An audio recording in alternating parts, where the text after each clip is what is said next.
Today is National Autism Awareness Day. There is a new bill. First responders would have to learn how to deal with people with developmental disabilities. Fox 5's Alexandra de Leon spoke with local organizations to see what goes into training our first responders.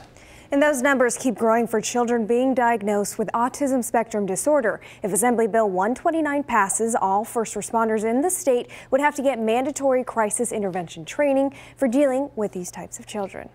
As the rates of autism continue to increase, it's more and more likely that a first responder is going to come across a child with autism. Nearly 1 in 68 children have been diagnosed with autism spectrum disorder. People with autism are not talking at all, or they're very limited in their language, so they're not able to make multiple word sentences. They might not even be able to get simple requests met. This is where challenges arise for first responders when they arrive to a scene where a person may be on the autism spectrum. For what we teach to our patrol officers is, number one, we teach the signs and symptoms. So our officer, number one, can go out there and recognize what an individual on the spectrum may look like. Since 2015, over 2,600 first responders across Nevada have gone through training through organizations like LOVA and the Justin Hope Foundation.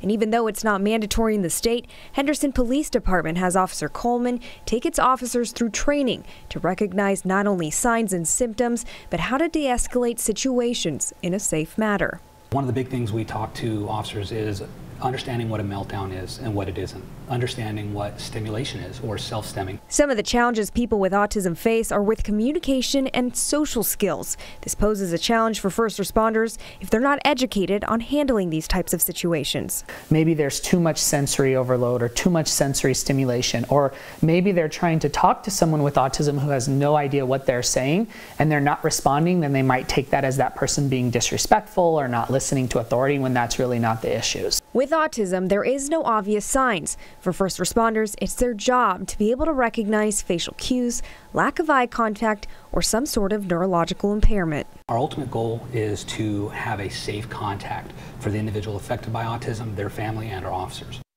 And Officer Coleman and Eric Kessler tell me their goal is to have this measure passed so that all first responders can keep people with autism, their families, and responding parties safe. Live in the studio, Alexander de Leon, Fox 5 News, local Las Vegas.